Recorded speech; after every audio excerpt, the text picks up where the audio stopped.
இத்தனை வருஷ தமிழ் சினிமாவில் எத்தனையோ ரைட்டர்ஸ் இருந்திருக்காங்க.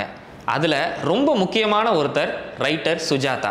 ரைட்டர் சுஜாதாவோட ஸ்பெஷலாக நான் பார்க்குற விஷயம் என்னன்னா, சொல்ல வர்ற விஷயத்த ரொம்ப கிறிஸ்பாக சொல்கிறது, அதே நேரத்தில் ரொம்ப எளிய மக்களுக்கும் புரிகிற வகையில் அதை சொல்கிறது. உதாரணத்துக்கு சிவாஜி படத்தில் ஒரு டைலாக் வரும். கொச்சி ஹனீஃபா அந்த வில்லன் சுமன் கிட்ட, நான் உங்களுக்கு அடிமை மாதிரி, நீங்கள் என்ன சொன்னாலும் நான் செய்வேன் அப்படின்ற மாதிரியான ஒரு டைலாகை பேசணும். இதை எவ்வளோ வேணாலும் நம்ம எலாபரேட் பண்ணி ரொம்ப நீளமாக பேசலாம். ஆனா இத சுஜாதா எவ்வளவு கிறிஸ்பா எழுதுறாரு அப்படின்னா,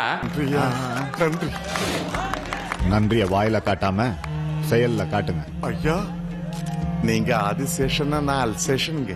வாழ்க்கை பூரா நான் வாலாட்டிட்டே இருப்பேன். நீங்க ஆதிசேஷன், நான் அல்சேஷன்.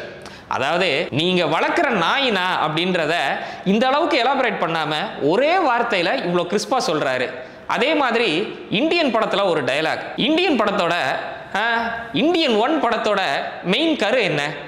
லஞ்சத்தால இந்த நாடு எந்த அளவுக்கு பின்தங்கி இருக்குது அப்படின்றது தான் அதோட மெயின் ஸ்டோரி.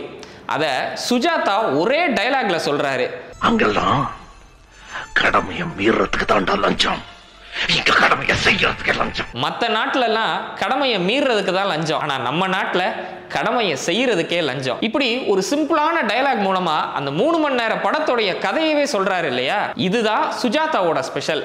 ஸோ இதே மாதிரி சுஜாதா அவர்கள் பற்றி நம்ம ரொம்ப எலாபரேட்டா இன்டர்வல் முறுக்கில் ஒரு தனி சீரியஸாக நம்ம பேசணும் அப்படின்னா அதுக்கு கமெண்ட்ல எஸ்ன்னு டைப் பண்ணுங்க.